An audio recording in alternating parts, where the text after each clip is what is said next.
Bom dia. Essa é a primeira aula de pensamento econômico clássico, neoclássico, desculpe, do semestre 2020.2. E hoje a gente vai discutir a grande revolução que ocorreu quando houve a quebra do paradigma clássico e sua substituição por essa nova forma de ver a economia, que é a economia neoclássica. Primeiro, a gente tem que pensar o que estabelecia o paradigma clássico. Havia, naquela época, uma série de economistas, começando com Adam Smith e criando uma grande tradição de pensar a economia como uma ciência. Não mais eram os filósofos morais como Adam Smith, John Locke ou David Hume, que pensavam em termos de economia, e sim passou-se, a partir de Adam Smith, a estruturar a ciência econômica como se fosse, o pensamento econômico como se fosse uma ciência. Então, essa ciência tem que ser baseada em alguns princípios básicos, e os princípios básicos do paradigma clássico eram a teoria do valor-trabalho e a forma de organização da sociedade através de classes sociais. Antes do paradigma clássico, houve outras escolas, como a escola mercantilista, por exemplo, a escola fisiocrata, que pensava a economia, mas não houve uma estruturação tão clara e inequívoca da economia como ciência quando surgiu o paradigma clássico. Então, o paradigma clássico surgiu e quando esses autores surgiram, eles começaram a escrever uma série de artigos que procuravam basear a ideia de que para alguma coisa ter valor, é necessário que ela incorpore trabalho em seu processo de produção, seja bem, seja serviço. E aí esse paradigma clássico, que foi iniciado com Adam Smith, depois surgiram uma série de autores como David Ricardo, Stuart Mill, Jean-Baptiste Say, Karl Marx, Thomas Malthus, uma série de outros autores contribuíram com esse paradigma clássico.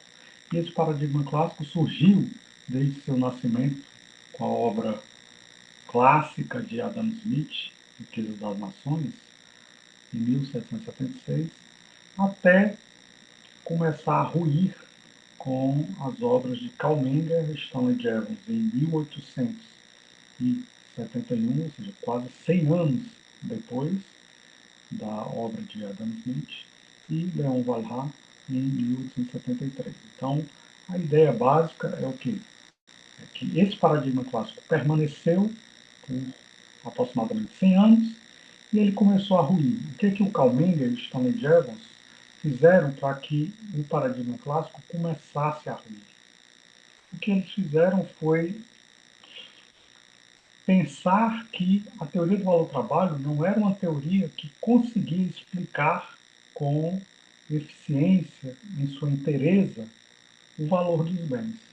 A ideia básica do Karl Menger e do Stanley Jevons é o seguinte: se um bem, para ter valor, ele precisa de uma quantidade de trabalho ser incorporado nesse bem, será que não está faltando alguma coisa? E o Karl Menger e o Stanley Jevons sentiram a falta de uma coisa, que era o seguinte: e se os consumidores não desejarem consumir esse bem? Imagine dois bens. Um tem a mesma quantidade de trabalho incorporado que o outro, mas os consumidores só desejam consumir um bem e não desejam consumir o outro. De acordo com a teoria do valor-trabalho, esses bens deveriam ter o mesmo valor. De acordo com a teoria do valor-utilidade, que foi criada por Karl Menger e Stanley Jevons e 2 anos mais tarde Leon Walras, esses bens não poderiam de forma alguma ter o mesmo valor. Por quê?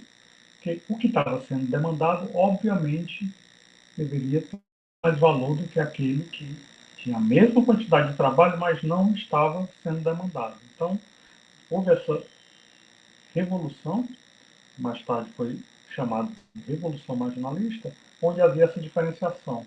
Teoria do valor-trabalho, o valor do bem está necessariamente, depende, está necessariamente atrelado à quantidade de trabalho necessários para fabricá-lo, para produzir. E a teoria de valor-utilidade leva em consideração também o desejo que as pessoas têm de consumir o bem. Ou seja, esse bem pode ter uma quantidade grande ou pequena de trabalho incorporado, mas é muito importante saber se as pessoas desejam consumir esse bem ou não. E aí, isso nos remete a uma série de questões. Por que será que, por exemplo, nos últimos anos, o setor de serviços de saúde tem se deparado com um aumento de preços muito maior do que os outros setores da sociedade? A ideia básica é que, se a quantidade de trabalho incorporado é igual de outros bens e serviços, os preços devem refletir esse valor igual.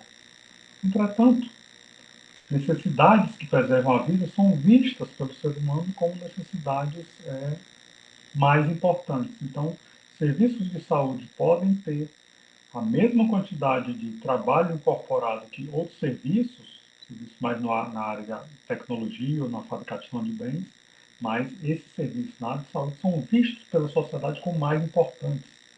E os seres humanos pensam, não, eu prefiro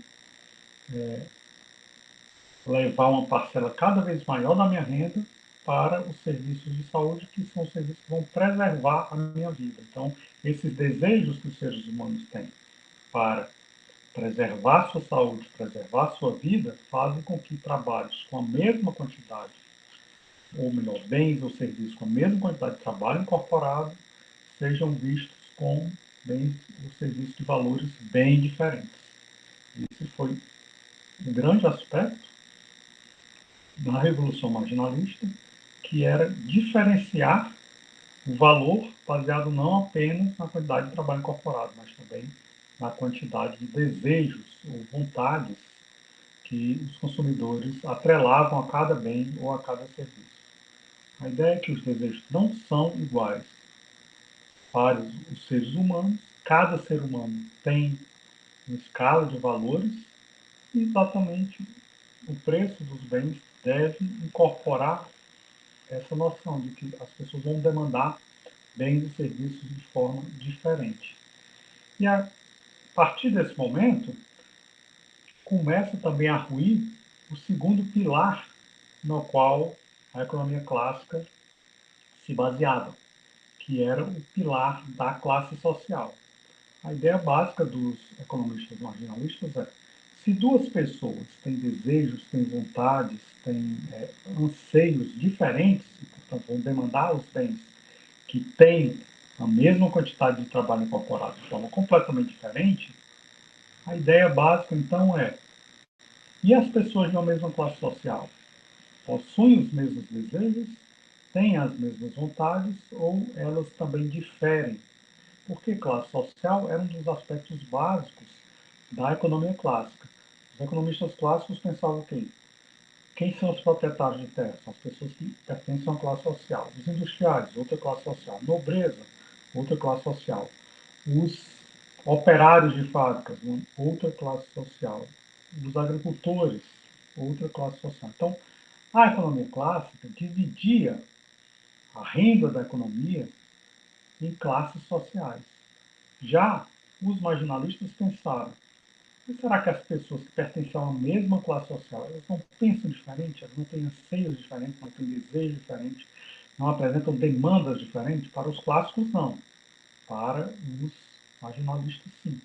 Então, essa nova metodologia dos marginalistas veio dividir também as classes sociais a partir desse momento. Fazer algum tipo de análise baseado em classe social deixou de fazer sentido, e aí essa metodologia da economia clássica é substituída por uma metodologia individualista.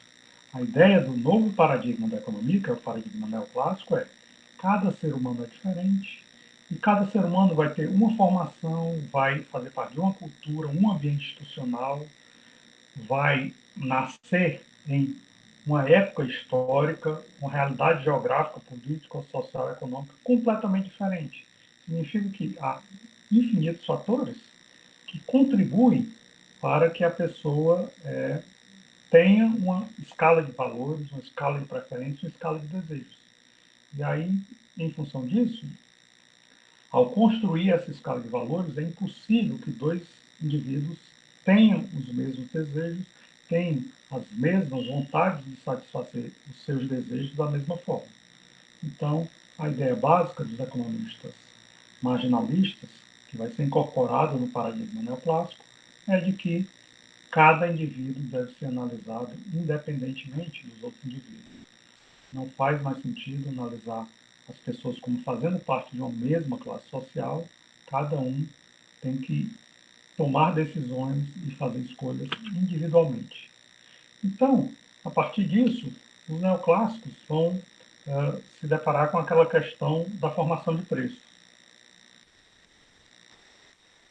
Os paradoxos mais caros à economia clássica era o paradoxo da água e do diamante. A ideia básica que os clássicos se deparavam era o seguinte: se a água é algo essencial à vida, nós precisamos beber água todos os dias, senão a gente pode ter uma desidratação e eventualmente acabar morrendo. Por que será que a água não é mais valiosa do que o diamante? Os clássicos procuravam resolver esse paradoxo da água e do diamante da seguinte forma: o diamante não é necessário à vida, a gente pode passar a vida toda sem consumir. A água é essencial à vida, precisamos consumir todos os dias. A água, então, deveria ser mais valiosa do que o diamante, porque é exatamente o contrário. Os clássicos abordavam essa questão da seguinte forma: para ter acesso à água, alguém precisa ir até a fonte de água, pegar essa água e transportar essa água para as pessoas beberem. Isso significa ter um determinado custo, né? Um custo de transporte, um custo de preservação dessa água de forma a água se manter potável, não estragar, né? E a ideia básica dos clássicos é o seguinte: e o diamante? O diamante é muito mais complexo. Tem que se procurar uma região onde haja minas de diamante, tem que se cavar e até o fundo da terra para extrair esse diamante. O diamante é extraído de forma bruta, ele precisa ser levado a um especialista que vai passar talvez semanas ou meses lapidando esse diamante, para só então o diamante ter valor. A ideia dos clássicos era o quê? Existe uma diferença na quantidade de trabalho incorporado para fazer água e fazer diamante. Portanto, o diamante é mais valioso do que a água. Essa era a explicação dos clássicos, mas muitos economistas não se sentiam satisfeitos com essa explicação. Muitos economistas achavam que essa explicação era muito limitada, já que a gente pode passar a vida inteira sem consumir diamante, mas precisamos consumir água diariamente. Quando os economistas marginalistas vieram com sua explicação, a ideia básica é a análise de acordo com o consumo na margem. A ideia básica é o seguinte: nós consumimos água todos os dias, alguns consomem 2 litros, outros 2,5 litros, outros 3 litros ou até mais. E o que é que significa consumir 100 mililitros de água a mais do que a gente consome todos os dias? A gente consome 3 litros em um dia, são 10 litros, em 10 dias são 30 litros por mês. Melhor, 30 litros em 10 dias, 90 litros por mês. O que é que significa consumir 90 litros por mês e aumentar esse consumo em 100 mililitros? É uma percentagem muito pequena, né? Tanto 100 mililitros em 3 litros de dia, quanto 100 litros em 90 litros por mês. É uma quantidade marginal muito próxima de zero, né? A ideia dos marginalistas é isso: diferenciar o consumo na margem, ou seja, uma quantidade adicional do consumo daquele bem. Então, a ideia dos marginalistas é: o nosso consumo de água, a gente consome uma quantidade marginal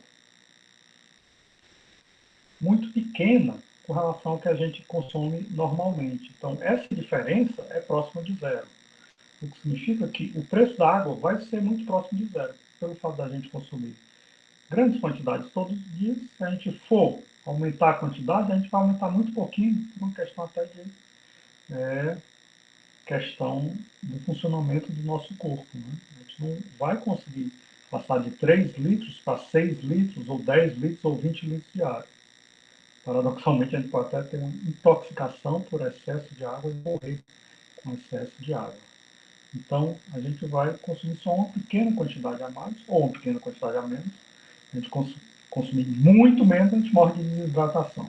A gente consumir muito mais, a gente morre de intoxicação por água. Que é paradoxal, mas é verdade, pode ocorrer. E o diamante? Quase todos nós nunca consumimos diamante.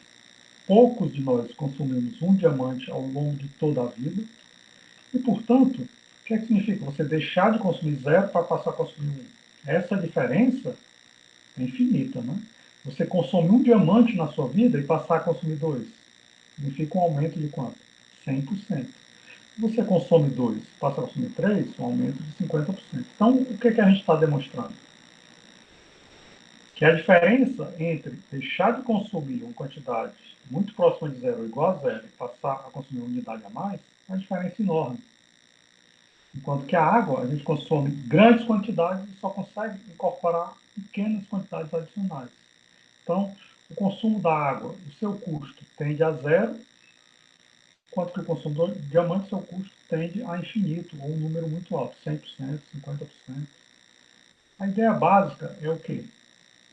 É que os marginalistas procuram explicar por que o diamante tem um valor mais elevado que a água por isso. O que importa é o consumo adicional, o consumo de uma unidade a mais. E isso é que é incorporado na análise do valor por parte dos economistas marginalistas. O Karl Menger procurou verificar isso através de uma tabela. Nessa tabela, os algarismos romanos, 1, 2, 3, 4, até 10 aqui, vão exemplificar os bens de acordo com sua necessidade. E os algarismos árabes, 10, 9, 8, 7, 6, significa a quantidade de satisfação que o consumo desse bem gera ao consumidor. Então, de acordo com o grau de necessidade, qual seria o bem que nos traria mais necessidade, que nós mais precisamos? Aqui o Karl Menger exemplificaria como sendo alimentação, comida e bebida, né? Nós precisamos nos alimentar todos os dias para o nosso corpo ter energia para nós trabalharmos, estudarmos, fazer nossas atividades. Então, esse é o bem de maior necessidade. Qual seria o segundo bem de maior necessidade? Talvez vestuário, moradia. Podemos botar aqui vestuário, aqui moradia. Então, a ideia básica é o quê? Primeiro, precisamos nos alimentar. Então, procuramos atrelar nossa renda, ou destinar nossa renda para a alimentação, para nós termos energia. No segundo momento, nós podemos ou escolher uma quantidade adicional de alimentação ou a primeira unidade de vestuário. Certo? E, por exemplo, se nós escolhemos uma segunda unidade de alimentação, antes de escolher uma terceira unidade de alimentação, a gente escolhe uma primeira unidade de vestuário. Ou se alguém escolher primeiro a alimentação, primeira unidade, depois primeira unidade de vestuário, a partir daí não vai escolher a segunda unidade de alimentação, vai escolher a segunda unidade não vai escolher a segunda unidade de vestuário, vai escolher a segunda unidade de alimentação. E aí esses três são equivalentes, aqui talvez seja moradia, um quarto talvez seja transporte, então a ideia é que os consumos serão escolhidos de acordo com esses valores, né? Eu só vou escolher aqui, sei lá, a primeira unidade de diamante depois de ter minhas 9 unidades de alimentação satisfeitas, 8 unidades de vestuário satisfeitas, 7 unidades de moradia satisfeita e assim por diante. Então, a ideia do Karl Menger é exatamente que a gente tem uma coluna de satisfação de bens de acordo com as maiores necessidades, e aí a gente vai perseguindo outras necessidades que não são as mais essenciais, de acordo com a quantidade necessidades essenciais que já foram satisfeitas. Né? E o que seria esse número aqui? 10, 9, 9, 8, 8, 8. De acordo com Calmenda, seria a utilidade. Ou seja, o que é utilidade? É a capacidade que um bem tem de proporcionar bem-estar. A capacidade do consumo desse bem ou serviço tem de proporcionar bem-estar. E o que seria o valor dos bens? O valor dos bens seria aquilo que eu atribuo de valor ao consumo de um bem. Eu vou usufruir daquele bem ou daquele serviço, então eu vou atribuir esse valor, e esse valor está atrelado à utilidade que esse bem vai me dar. Então a ideia é que autores como Jevons, Stanley Jevons e Leon Walras, eles pensaram o seguinte: o processo de tomada de decisão é dado pela utilidade marginal, que seria o quê? Exatamente. Eu já consumi 3 unidades de alimento. Será que eu devo consumir a quarta unidade de alimento? Isso vai me dar uma utilidade de 7. Eu só devo consumir a quarta unidade de alimento se eu já consumi 2 unidades de vestuário e 1 unidade de moradia. Aí eu posso consumir ou a segunda unidade de moradia, ou a terceira unidade de vestuário, ou a quarta unidade de alimento. Por quê? Em função dessa equivalência dos consumos das diferentes quantidades de bens. A ideia básica é que esse número 7 seria o quê? Seria exatamente a utilidade marginal do consumo desse bem adicional, e o valor que eu vou despender com o consumo desse bem tem que ser equivalente ao bem-estar que esse último desejo vai satisfazer. Então, o valor é determinado pela utilidade marginal. Karl Meng não usava esse termo, utilidade marginal, só quem usava eram Stanley Jevons e Leon Walras, mas a ideia da teoria é exatamente essa. Né? Cada indivíduo ele vai desejar consumir uma série de bens e serviços, e essa série de bens e serviços vai estar atrelada a um valor que é determinado pela utilidade marginal. Na escola clássica, como a análise era baseada em classes sociais, se pensava sempre muito na posse dos bens. Os proprietários de terra têm posse de terras, então o objetivo deles é possuir terras. Os industriais têm fábricas, o objetivo deles é possuir fábricas, e assim por diante. Entretanto, na economia neoclássica, a ideia é mais a satisfação do desejo proporcionado pelo consumo do que a posse de bens. Atualmente, as pessoas desejam ser possuidor, ser dono de um carro, ser dono de um apartamento ou uma casa, ou as pessoas estão mais interessadas em ter condições de habitar um apartamento ou uma casa, ter condições de se deslocar. O que é o fenômeno trazido pela tecnologia, como por exemplo o Uber. Com o Uber, as pessoas podem se deslocar como se tivessem um carro, entretanto, talvez sem um custo enorme. Ter que comprar um automóvel e ter que, com esse automóvel, ter que manter esse automóvel. Não só tendo que pagar seguro de automóvel, tendo que pagar a manutenção com revisões anuais, tendo que pagar custos com gasolina, com troca de óleo, com uma série de custos atrelados à manutenção do automóvel.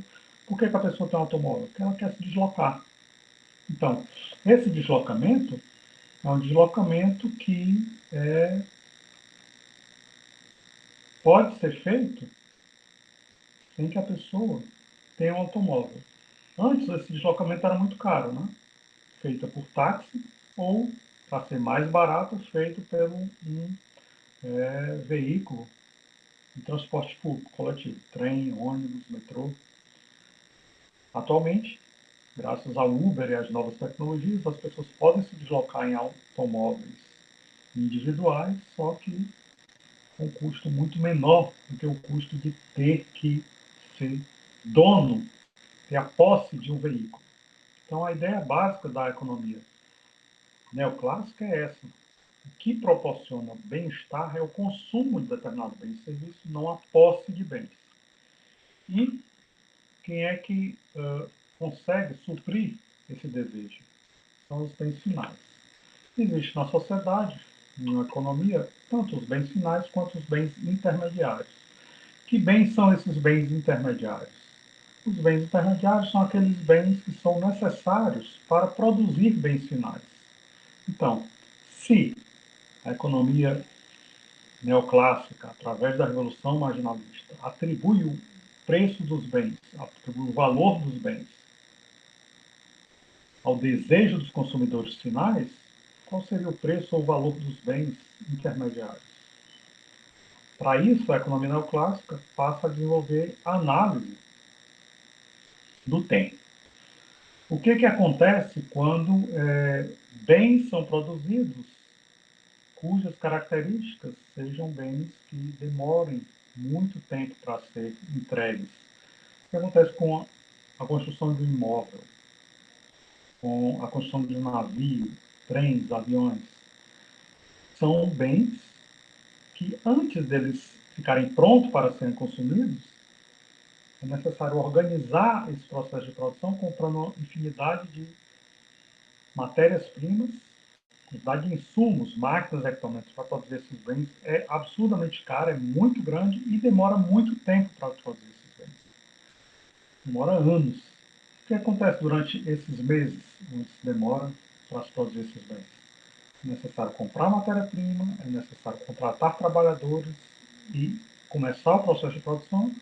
Todo mês tem que se pagar o custo dessa matéria-prima, todo mês tem que se pagar o salário dos trabalhadores e esses bens só vão ser vendidos daqui a alguns anos e a receita com esses bens é que vai pagar todos esses custos que ocorrem anteriormente.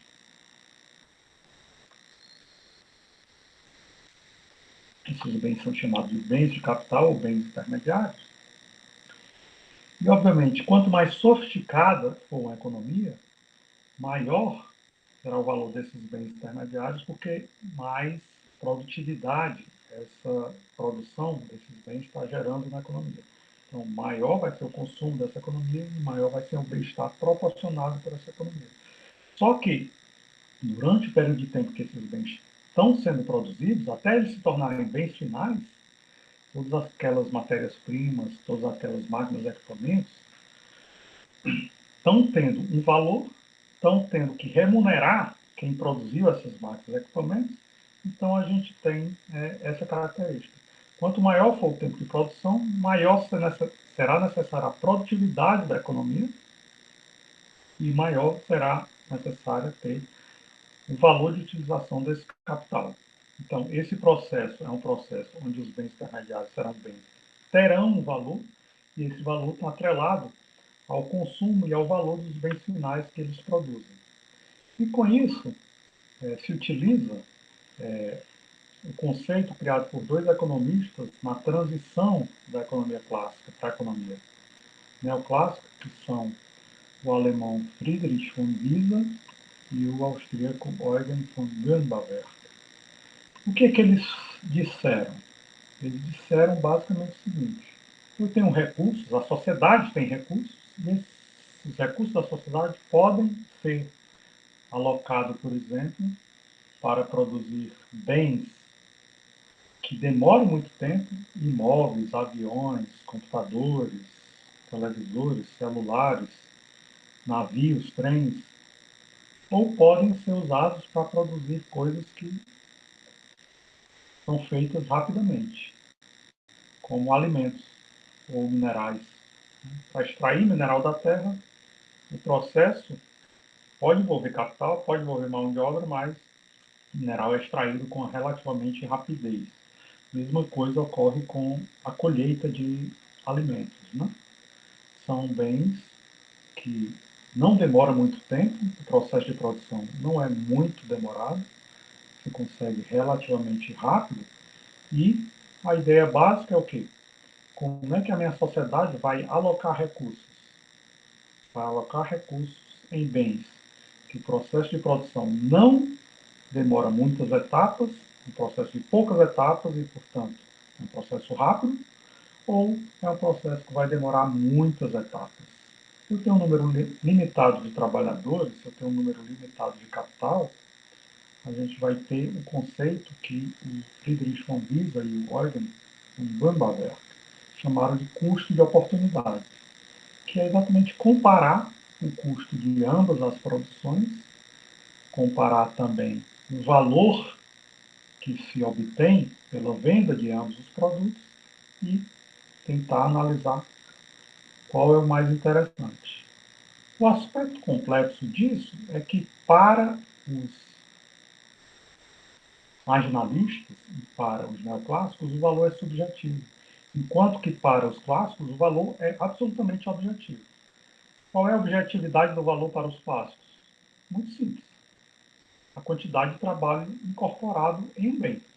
Ou seja, se eu tenho uma pessoa que passou a vida estudando para se tornar um trabalhador extremamente especializado na produção do bem, um artesão, e ele consegue produzir aquele bem com a destreza, com a qualidade, com uma rapidez e com uma competência extremas, o valor é muito objetivo. A gente sabe como calcular o valor do bem que ele produz pelos custos em que ele teve que incorrer para produzir esse bem. O custo de formação desse profissional, como o custo de aperfeiçoamento dele. Para os neoclássicos, o valor é completamente subjetivo. Por quê? Porque o bem pode ser um bem muito sofisticado, que demorou muitas horas de um artista muito competente, ou de um artesão, ou de um operário muito competente, mas a grande questão é, esse bem vai ser demandado. Para os marginalistas, o valor é subjetivo exatamente pelo lado da demanda. Cada indivíduo vai pensar em demandar um bem de uma forma diferente. Então, não há como comparar o bem-estar entre dois indivíduos diferentes. Essa é a visão básica do Karl Menger, e isso fundamentou o processo de tomada de decisão da escola neoclássica. Não há como comparar o bem-estar entre dois indivíduos diferentes.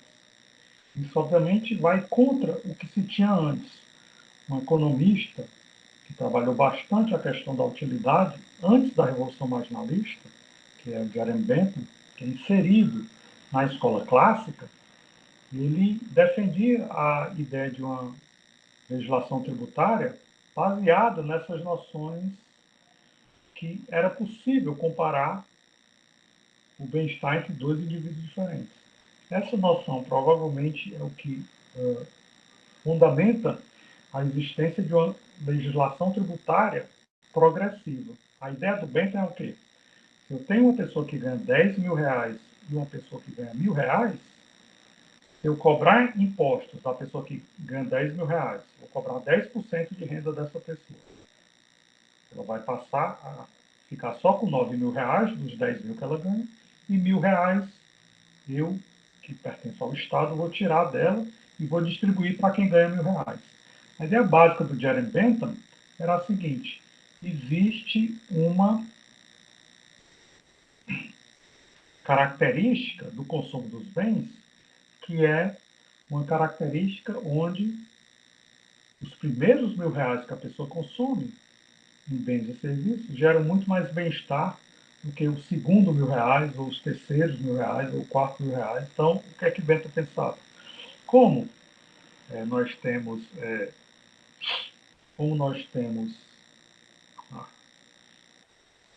uma utilidade decrescente com relação ao consumo, quanto mais a gente consumir, menos essa utilidade adicional, menor vai ser essa utilidade adicional. Então, se eu tirar 1.000 reais de uma pessoa que ganha 10 mil reais, ela vai ter uma perda relativa muito pequena. Enquanto que se eu entregar esses 1.000 reais adicionais para uma pessoa que ganha 1.000 reais, o ganho dela passar a consumir 2.000 reais ao invés de 1.000 reais é muito maior do que a perda de quem consumia 10 mil reais e passou a consumir só 9 mil reais. Então, o Jeremy Bentham procura calcular a seguinte forma: tirar 1.000 reais de quem ganha 10 mil reais gera uma perda para a sociedade. Só que essa perda é menor do que o ganho para a sociedade que é gerado quando eu entrego esses R$ 1.000 para uma pessoa que ganha só R$ 1.000. Essa pessoa vai passar a ganhar R$ 2.000 e o aumento de bem-estar desses R$ 1.000 adicionais para uma pessoa que ganhava antes só R$ 1.000 é muito maior do que a perda de bem-estar de passar a consumir R$ 1.000 a menos de uma pessoa que antes ganhava R$ 10.000. Então, Jeremy Bentham fundamenta a sua ideia, que é o utilitarismo, exatamente dessa forma. Tributar pessoas com patrimônio maior e distribuir essa renda para pessoas sem patrimônio ou com um patrimônio menor. De acordo com Bentham, isso vai aumentar o bem-estar total da sociedade, o que significa que, para Bentham, é perfeitamente possível comparar gostos e bem-estar entre dois indivíduos diferentes. Para os economistas marginalistas, isso não é possível. Não é possível porque as pessoas têm preferências muito diferentes. Tendo preferências diferentes, é impossível comparar bem-estar entre pessoas que ganham, têm uma renda ou têm um patrimônio diferente. Bem, essa ideia do utilitarismo, como também uma parte das ideias do marginalismo, deriva das leis de Gossen. A primeira lei de Gossen diz o seguinte: a utilidade adicional de um bem vai diminuir quanto mais ele é consumido. Bem próximo dessa visão do Jeremy Bentham, né? Ou seja, se eu estou consumindo uma unidade de alimentos, isso está me gerando um enorme bem-estar. Ao consumir a segunda unidade de alimentos, de acordo tanto com o Menger quanto com o Jeremy Bentham, isso gera menos bem-estar. E a terceira unidade de alimentos, e a quarta e a quinta, cada vez menos bem-estar está sendo proporcionado. Obviamente, isso sempre significa que se alguém que está consumindo 5 unidades de alimento voluntariamente abre mão dessa quinta unidade de alimento para consumir a primeira unidade de vestuário ou a primeira unidade de moradia, essa pessoa vai se deparar com ganhos de bem-estar. Isso, obviamente, baseado no princípio de que a troca foi voluntária. Né? Aqui a gente está analisando uma economia onde os homens são livres, né? Não é economia nem de escravidão, nem de vassalagem, nem de servidão, certo? E o que é que a segunda lei de Gossen nos diz? Nesse processo de troca, abrir mão do consumo de um bem para passar a consumir outro bem, para que a satisfação ou o bem-estar seja maximizado, é necessário fazer esse tipo de igualdade, né? Que é que é igualar as utilidades marginais dos diferentes bens e, obviamente, essas utilidades marginais estão sendo ponderadas pelo preço dos bens. O que acontece se a utilidade marginal de X dividido pelo preço de X for maior que a utilidade marginal de Y dividido pelo preço de Y? Significa que eu devo aumentar o consumo de X. Eu vou aumentar o consumo de X, como a utilidade marginal é decrescente, vai chegar a um ponto onde essa fração vai se igualar a essa fração. Ou seja, a utilidade marginal de X dividido pelo preço de X vai ser igual à utilidade marginal de Y dividido pelo preço de Y.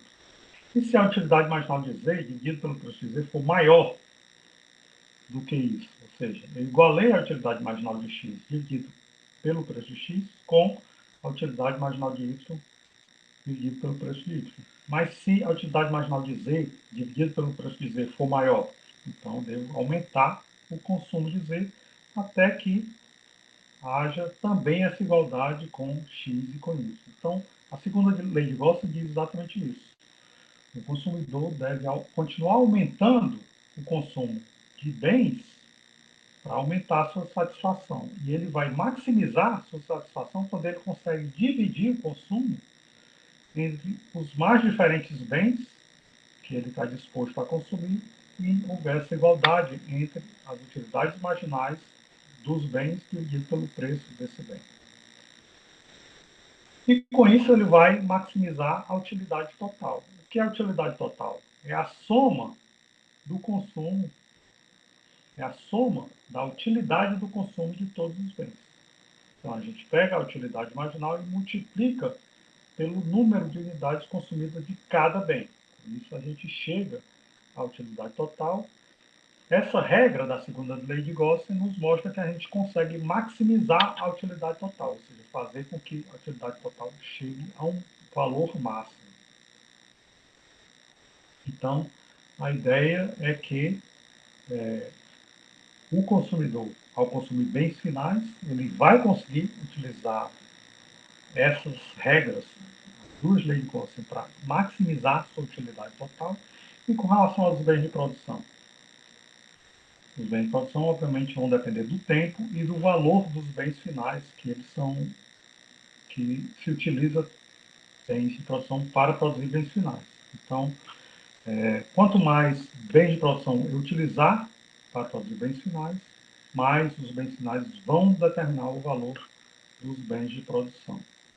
E, obviamente, se a gente calcular todos os preços das matérias-primas, a gente vai descobrir todos os preços dos fatores de produção, a gente vai descobrir que o preço do bem final ele precisa ser maior do que o preço dos bens de produção que foram utilizados para produzi-lo, por causa do tempo de produção, porque o tempo de produção vai significar que eu vou ter que pagar juros pelo custo do capital. Então, a gente tem que adicionar o custo dos juros pagos durante esse tempo do processo de produção para conseguir chegar ao valor do bem final. E para isso a gente precisa investigar a teoria dos juros. A teoria dos juros do economista austríaco Eugen von Grünbawerk é uma teoria dos juros que é baseada em três fatores. O primeiro fator é a orientação atual. O que é que a orientação atual nos diz? A orientação atual nos diz que nós desejamos mais bens no presente do que no futuro. Ou seja, basicamente por quê? Em função do princípio da incerteza. Né? Nós estaremos vivos no futuro? Nós iremos fazer o que no futuro? Então, a ideia básica é que, no futuro, consumir bens no futuro nos enseja uma enorme incerteza. Como essa incerteza existe, nós preferimos consumir no presente e, para que nós possamos abrir mão de consumir no presente, a gente precisa ter uma promessa de algo muito maior no futuro. Né? Esse, então, é o primeiro princípio pelo qual faz sentido cobrar juros, que é a incerteza e o risco de se abrir mão de consumir agora. Pode ser que no futuro o preço do bem tenha subido, pode ser que no futuro a gente não tenha mais renda para consumir esse bem, pode ser que no futuro a gente já tenha morrido, não consiga consumir esse bem. O segundo aspecto é a expectativa do aumento de riqueza. As pessoas tendem a achar que ocorre um efeito renda ao longo do tempo, o que significa que a minha renda atual é menor do que vai ser a minha renda no futuro. Se a minha renda no futuro será maior, então eu posso utilizar minha renda atual para consumir bens hoje, e no futuro eu vou consumir bens baseados na minha renda no futuro, que vai ser maior. Então eu vou ter uma trajetória de aumento do meu consumo, já que a minha renda no futuro vai ser maior. E o terceiro aspecto da lógica da cobrança de juros, que é incorporado na teoria dos juros do Grünbawerk, é a ideia de que a gente acabou de falar no processo de produção, com os bens de produção. Né? Há bens que são produzidos não para serem consumidos pelo consumidor final. Há bens que são produzidos para serem consumidos por empresas que vão produzir bens finais. E esse processo demora muito tempo. E a gente chama isso, então, de produção indireta. O que é a produção indireta? Produção indireta é o fato de que nós temos um determinado processo de produção que demora muito tempo, e durante esse tempo é necessário que tanto máquinas, equipamentos, quanto o salário dos trabalhadores que estão produzindo esses bens sejam remunerados. Então, quanto mais bens de capital e quanto mais demorado seja esse processo de produzir bens finais, significa que maior será essa parcela de produção direta, o que justifica os juros. O que seria a taxa de juros? Seria, portanto, um prêmio ou um ágio sobre o risco de deixar de consumir algo agora para investir em alguma coisa para ser consumida no futuro. Tanto as empresas, através da produção indireta, podem fazer isso, então estão incorrendo em juros, como as pessoas, ao abrir mão do consumo atual, vão ter que ser remuneradas através de uma taxa de juros.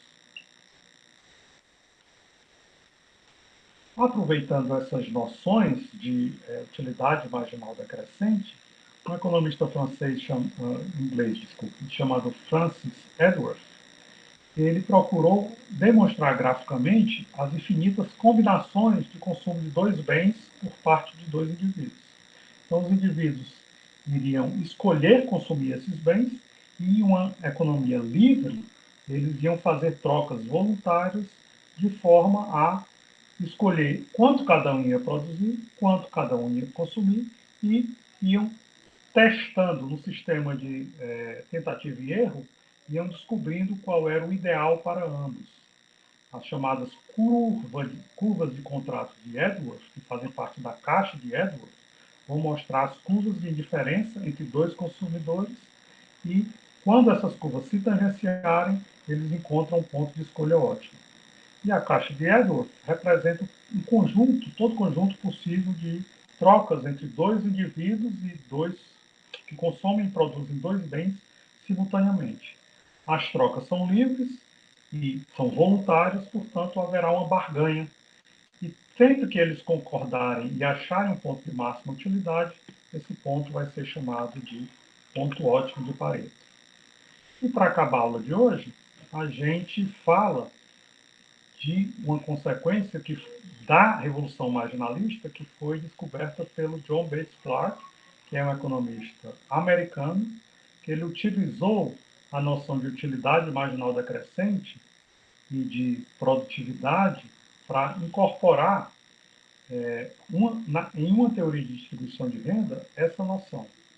Então, Stanley Gevers já tinha utilizado o conceito de utilidade marginal 10 anos antes do John Bates Clark, mas o John Bates Clark utilizou esse conceito para criar o conceito de produtividade marginal, para explicar a renda de cada indivíduo.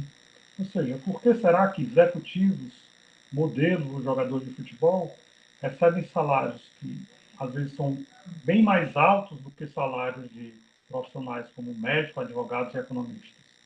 E por que será também que alguns executivos recebem salários tão mais altos do que outros executivos? Mesma coisa ocorre com modelos de jogador de futebol. Porque o topo da carreira de modelo de jogador de futebol, o salário desses indivíduos é às vezes 100, 1000, 10 mil vezes o salário de modelos de jogadores de futebol que recebem pior. Essas diferenças salariais são enormes. E o John Bates Clark tentou explicar isso através do conceito de produtividade marginal do trabalho. A ideia do John Bates Clark é o quê? Existe uma curva de demanda por trabalho que é determinada pela produtividade de cada indivíduo. Em determinadas profissões, como jogador de futebol, executivo, talvez seja muito mais fácil diferenciar a produtividade de cada indivíduo dos outros indivíduos. Com isso, cada indivíduo vai ganhar de acordo com a sua produtividade individual. Em outros locais, você tem um monte de trabalhadores numa linha de produção. Os insumos são iniciados em um ponto e acaba o bem final em outro. Pode ser que ao longo dessa linha de produção nós tenhamos muitos operários extremamente competentes e capazes e outros extremamente incompetentes. Como é que eu vou saber que os erros que há no bem final são devido aos funcionários incompetentes? E quando o bem final sai perfeito, como é que eu vou saber que isso decorre dos funcionários extremamente competentes? Em algumas empresas, em alguns processos de produção, é muito difícil diferenciar a produtividade individual de cada trabalhador. Em outros é mais fácil. É por isso que John Bates Clark construiu esse conceito de produtividade marginal e é por isso que em determinadas profissões, onde é mais fácil determinar a produtividade individual, haja tantas disparidades entre o salário ganho por dois indivíduos que fazem parte da mesma profissão. Isso, além, é claro, do processo de legislação trabalhista também afetar de forma extrema o desemprego. Por exemplo, o que acontece se os estudantes de economia olharem para o salário de médico e pensarem, bem, eu quero trabalhar como médico, eu quero trabalhar como advogado, já que o salário de economista não é tão alto quanto o salário de médicos e advogados. O que acontece? A legislação trabalhista proíbe, né, que pessoas que não tenham aquela formação possam trabalhar naquela profissão. Isso significa o quê? O mercado de trabalho fica mais restrito, com maior restrição no mercado de trabalho, as pessoas que conseguem entrar nesse mercado acabam oferindo uma renda maior. As pessoas que ficam de fora podem ficar desempregadas. Então, a forma como a legislação trabalhista é construída, quanto mais restrita ela for, quanto mais detalhista, quanto mais aspectos houver a respeito de quem pode trabalhar em qual setor, pode ser até que pessoas com enorme produtividade sejam jogados para fora daquela área, não possam trabalhar naquele setor, e pessoas que conseguiram entrar, embora tenham produtividade muito baixa, podem estar recebendo um salário médio relativamente alto. Então, a ideia básica é o quê?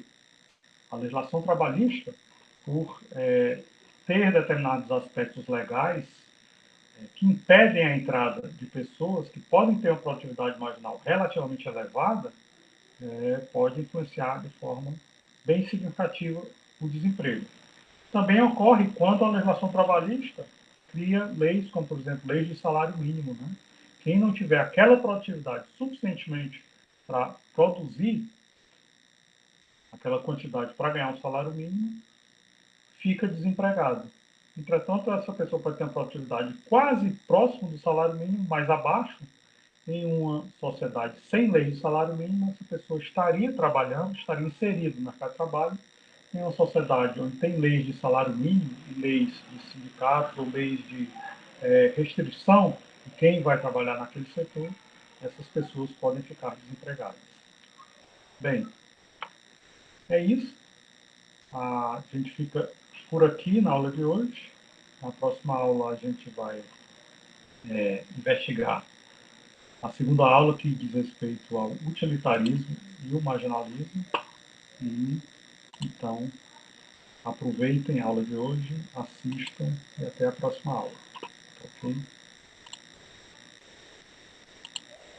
Até lá.